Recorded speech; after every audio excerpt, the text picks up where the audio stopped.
선거운동 해야 되니까 재판 연기해 주시오. 막 이랬잖아요. 그러니까 이게 솔직히 저는 정치를 그렇게 좋아하지도 않고 누구를 지지하지도 않고 그냥 결과적으로 나한테 좀 도움이 될 만한 선택해서 표를 발휘하겠지만 네.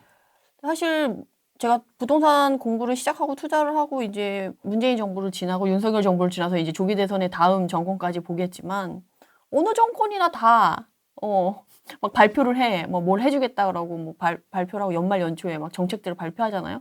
안 지켜. 뭐 윤 정부도 그랬습니다. 예. 네. 똑같이 23년, 24년도에 막 부양책 뭐 중과세 폐지 조금 완화해 주겠다 이런 것들 때문에 제가 현장에 다니다 보면 그 말 믿고 사신 분들도 있었거든. 근데 안 해 줬어. 그럼 그분들은 어떡할 거야. 그러니까 그런 것들이 너무 많아 가지고 너무 슬펐다. 그래서 이제는 덮어 놓고 믿기는. 사실 지금 좀 서글픈 건 일반인 분들은 아직도 뉴스가 얘기하면 공신력 있고 공익성이 있으니까 맞겠지라고 믿잖아요. 그리고 정책들도 발표하면 정부가 이렇게까지 대국민들한테 발표를 했는데 당연히 지키겠지라고 하잖아요. 근데 누구누구는 합니다.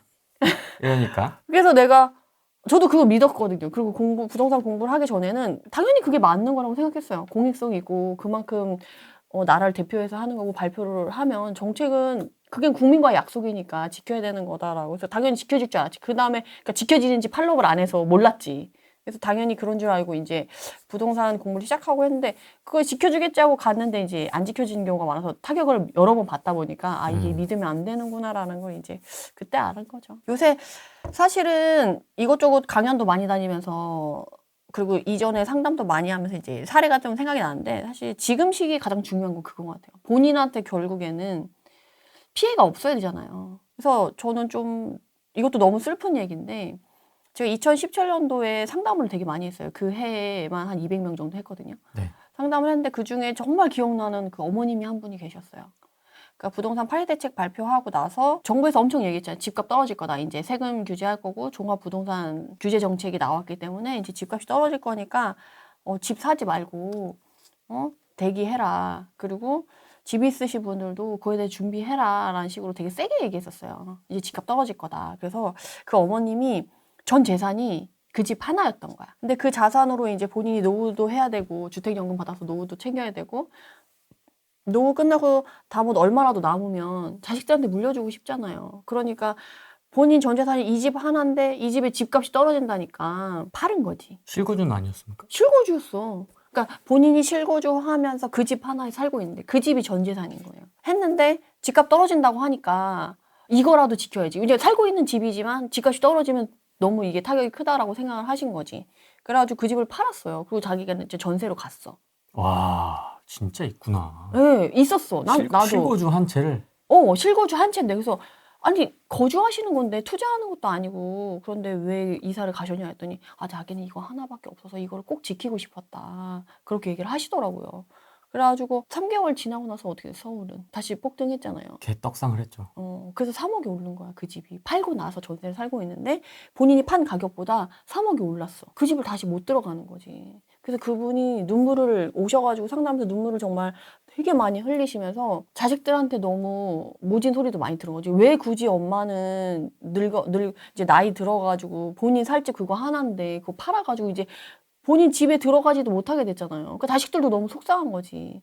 근데 그 어르신 보고 이제 그러면 돈이 별로 없으니까 그거보다는 좀 못한 지역, 그거보다 좀 가격이 낮은 단지로 이사 가세요라고가 얘기하기가 좀 그런 게 그분은 평생 거기 사는 거야. 근데 다른 생활권에 가서 살으라고 하면 거의 어른들은 불가능한, 이 지역을 사는 지역으로 옮긴다는 거는 맞아요.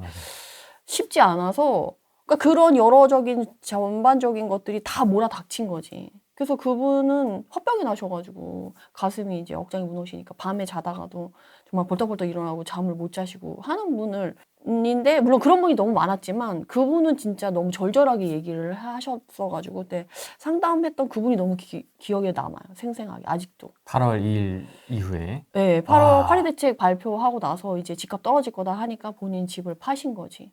그러고 나서 이제 너무 안 좋아지신 거죠. 그래서 저는 그래서 이번 시기에 이런저런 얘기 정책들이 나오고 이제 공약을 발표하고 대통령이 이제 준비를 하시겠지만 네. 각 당에서 네. 어느 당이든 어느 공약이든 다 믿고 그냥 그대로 하기에는 이런 식으로 피해를 보는 분들이 너무 많아지니까 전 그런 부분이 너무 속상하더라고요. 그런 부분이 너무 슬프고 국민들도 본인의 그런 자산을 지키기 위해서 최소한의 공부랑 그런 경험을 쌓아서 내가 이렇게 했을 때 이런 피해를 볼 수 있다라는 걸 좀 알고 계셨으면 좋겠어서 오늘 이 내용을 좀 말씀드리려고 준비를 해왔고 그리고 이번에 사실 토지거래허가구역 해제 재지정되면서 사실 결국에는 오세훈 시장님이 후보 불출마 선언을 했잖아요. 그만큼 그게 영향력이 컸던 거예요. 그 토지거래허가구역 해제하고 재지정되면서 결국 피해자는 누구냐는 거지. 결국에는 실거주자였고 최고점에 사신 분도 실거주자였거든요. 너무 그런 부분이 저는 현장에 다니면서 그런 것들이 다 느껴지니까 네. 누가 샀는지도 다 얘기를 비하인드를 들으니까 너무 속상하더라고요. 너무 억장이 무너지고. 그 단기간에 그거 가만 냅뒀으면 나중에 그냥 토지거래허가구역 해제되는 기간이 있었고 자연스럽게 갔을 텐데 물론 그걸 이용해서 이득을 보신 분도 있겠지만 사실 피해 사례가 조금 더 많고 토지거래 허가구역 해제되고 재지정되면서 그 현장의 분위기를 느끼고 나중에 탁 들어온 생각이 이번 이 토지거래 허가구역의 해제와 재지정에서는 돈 많은 사람들 그리고 그것에 대해서 감을 갖고 있었던 자본가들만 결국엔 승리를 했구나. 승리자가 됐구나라는 생각이 들었어요. 왜냐면 그 토지거래 허가구역 해제되고 재지정 그 구간에 자산가들은 포트폴리오를 싹 바꿨어. 갈아타기 해갖고 전세를 끼고 있는 투자 물건 중에 너무 세금적으로 부담이 될 이후에 뭐 지금 비상계엄 터지고 정권이 어떻게 될지 모르니까 그런 포트폴리오적인 재정비 차원에서 세금 부담이 될 걸 다 털었어요. 그러니까 이제 다음 정권이 오거나 어떤 정권이 오더라도 자본이 있으신 준비했던 사람들은 이제 타격이 좀 덜하게 준비를 했으니까. 근데 실거주자분들은 그때 어떤 분위기였냐면 이제 막 내 집을 마련하려고 했는데 해제 소식에 집값이 폭등하고 사지 못하고 다시 재지정되면서 집값이 좀 떨어진 지역도 있겠지만 막상 가격이 막 왔다 갔다 하니까 무서워서 결국 사지도 못하고 약간 그런 분위기가 좀 현장에 있고 지나 보니까 그런 부분들의 그런 걸 보면서 느끼면서 되게 씁쓸했던 것 같아요. 그래서 이 정치 얘기나 이런 현실 걸 얘기하면 너무 슬퍼져서 사실 쳐다보고 싶진 않아 그런 쪽에. 목이 메일 정도로 슬프시군요. 부동산 시장이 좀 어떤 변화가 예상이 되시는지 이게 이제 궁금합니다. 그쵸. 이제 앞으로 정책들도 확 바뀔 가능성이 있고 우선 정권이 바뀌지 않는다. 그러면 뭐 기존 기조를 이어갈 거는 뭐 비슷하겠죠? 네, 차이가 없을 수밖에 없지. 왜냐면 지금 경제 상황도 안 좋고 여기서 막 기존에 할 만한 걸 열심히 하려고 했지만 어쨌든 거대 야당이 있고 뭐 이런 부분들이 있어서 힘든 부분은 그대로 산재할 테니까. 그래서 바뀔 포인트는 크게 없을 것 같고 이제 정권이 바뀌게 되면 아무래도 바뀌는 부분들이 많겠죠. 근데 저는 조금 그 정권이 바뀌고 나서의 그런 것도 중요하지만 지금 조기 대선 전부터 준비해야 될 것들이 있다라고 말씀을 드리고 싶은 게 네. 시기적으로 단기적인 영향이 있을 거고 장기적인 영향이 있을 거예요. 네. 그래서 우선 단기적으로 여러분들한테 말씀드리고 싶은 게 지금 제가 토지거래허가구역 해제 재지정되면서 자산가들 그리고 어느 정도 이제 포트폴리오 점검을 끝나신 분들은 이미 정리가 됐다라고 말씀드렸잖아요. 근데 아직 정리를 못 하신 분들이 많아. 근데 지금 6월 1일이 중요하잖아요. 만약에 정권이 바뀌어서 세금이 무거워진다고 하면 6월 1일에 누구의 이름으로 등재가 됐냐에 따라서 결국에는 재산세랑 종부세를 하반기에 내게 될 텐데 그 부담을 누가 떠안게 되느냐가 중요하다고 생각하거든요. 그리고 이번에 또 이슈가 됐던 게 기존의 다주택자들 같은 경우는 신탁사로 많이 옮겼어요, 명의를. 근데 그걸 인정해주지 않겠다고 해서 지금 과태료 엄청 내시는 분들도 많거든요. 그래서 6월 1일에 지금 아직 그 본인이 다주택자든 아니든 뭐 내 집이든 좀 약간 가치가 없고 똘똘하지 않은데 세금을만 많이 낼 것 같다. 그런 부분들은 6월 1일 전에 정리하는 게 낫지 않나.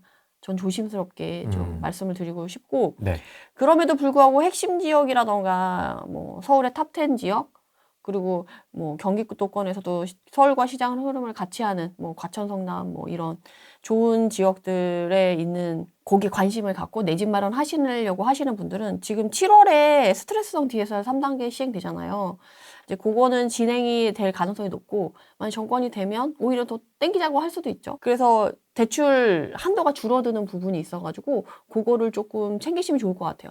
근데 내가 꾸준히 지금 스트레스성 DSR 1단계, 2단계, 3단계까지 쭉 열심히 내 집 마련하려고 줄어드는 한도를 보고 계셨던 분들은 상관이 없는데 스트레스성 DSR이라는 것 자체도 모르고 이제 막 대출을 하려고 하시는 분들은 스트레스성 DSR이 적용되기 전보다는 최소한 5천에서 1억 정도는 총 한도액이 덜 나올 수 있으니까 내 집 마련하려고 했을 때 내가 대출을 많이 이용할 거냐 아니면 현금을 들고 할 거냐에 따라서 시기를 좀 가늠해 볼 필요가 있겠다. 그리고 7월 이후로는 대출이 좀 덜 나오니까 수요가 더 줄 거 아니에요.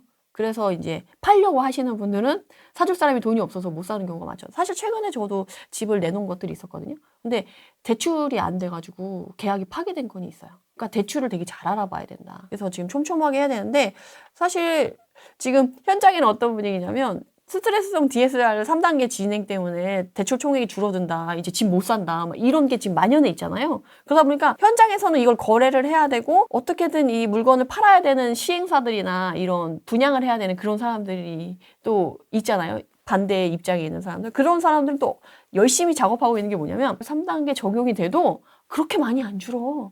그래서 그 시뮬레이션 돌린 거를 막 그 현장에 현장에 막 돌리고 계시더라고요. 그래서 이 사람들이 생각보다 3단계 진행이 돼도 많이 안 줄어. 이거를 어필을 하고 싶은 거예요. 그래서 이걸 부동산에 막 뿌리고 다니시더라고요. 그래서 어떤 분이 이거를 부동산에서 찍어가지고 저한테 보여주셨어. 현장에 보니. 왜냐면 제 수강생분들이랑 저랑 친한 분들 다 임장을 열심히 다니시는 분들이니까 네. 현장을 알려주시더라고요. 그래서 3단계 되면은, 그러니까 소득이 5천만 원 되시는 분들은 2단계랑 3단계 적용이 1,000만 원밖에 차이가 안 나고 소득이 1억이신 분들은 한 3천만 원 덜 나오는데 전체적으로 스트레스성 DSR 적용되기 전이랑 후랑 나눠보면 소득 5천만 원인 사람은 5천만 원 주는 거고 소득 1억인 사람은 그래도 한 1억 정도 주는 걸로 이렇게 나온다. 근데 우리는 1, 2, 3단계 이렇게 단계적으로 왔기 때문에 2단계, 3단계 차이는 크지 않아. 그러니까 지금 해도 돼. 약간 이런 식으로 시행사에서 엄청 열심히 부동산을 다니면서 푸시를 하고 다니시더라고요. 그래서 사실은 스트레스성 DSR 3단계에 적용되면 뭐 대출이 줄어서 수요가 줄겠다라는 거는 이렇게 시뮬레이션으로 보면 크게 줄진 않겠지만 결과적으로 시장 분위기가 좋지 않으니까 다들 뭐 이렇게 얼마나 대출에 적극적이겠어요. 그리고 지금 제가 상담도 하고 사람들, 수강생들이랑 얘기를 해보면 대부분 관심 있으신 분들은 이제는 대출을 많이 받아서 내 집 마련을 하시려고 하시는 분보다는 현금을 들고 있어. 톡톡! 막 8억! 막 5억! 10억 이렇게 들고 있어. 돈이 다 그렇게 어디서 났는지 모르겠는데. 그래서 이전에 사실 23년, 24년도에는 그래도 15억에서 20억 전후에 계신 분들이 대출 조금 이용해서 내 집 마련 하시려고 하시는 분이 많았거든요. 근데 지금 25년도에는 좀 가격대가 내려왔어요. 10억에서 15억 사이. 그 정도 한 10억 전후에 계신 분들이 내 집 마련 하려고 많이 고민하시더라고요. 그 정도의 현금을 들고. 그래서 약간 가격대가 내려왔다. 라고 말씀드릴 수 있을 것 같고 네. 그리고 그 다음에는 이제 대선이 이루어지고 나서 2, 3개월 정도 지나면 이제 부동산 정책이 발표가 될 거예요. 이전에 문재인 정부 들어왔을 때도 이제 탄핵되고 조기 대선 이루고 한 3개월 있다가 이제 8.1 대책이 발표된 상황이었거든요. 이번에 이제 공약을 내서 당선이 되고 그럼 그 3개월 후에 부동산 정책이 나올 텐데 바로 막 뭔가 공약과 다르게 막 하진 않겠지만 그래도 어쨌든 그거에 대한 대비는 좀 해야 될 것 같다. 그리고 지금 내 집 마련할 때 되게 토지거래허가가 해제되고 재지정되면서 막 급해지신 분들 되게 많거든요. 근데 급할 필요는 없겠다. 출렁임이 있을 것 같으니까. 지금 대선 때문에 출렁임이 있잖아요. 그리고 또 너무 웃긴 건 이제 진보당이 집권하면 집권 모른다라는 걸 공식처럼 생각하고 계시더라고요. 그래서 그런 분들이 진보 정권. 진보 정권이 진보당이 또 따로 있으니까. 그리고 그러네. 노무현 정부도 그렇고 문재인 정부도 그렇고 이제 다음에 이제 되면 너무 공식처럼 집권, 집값 폭등, 집권, 집값 상승 막 이렇게 되고 공교롭게 그렇게 됐어요. 네. 그게 사실 경제적인 상황이나 여러 가지 그런 것들이 있는데 지금은 약간 좀 다르잖아요. 이전과는.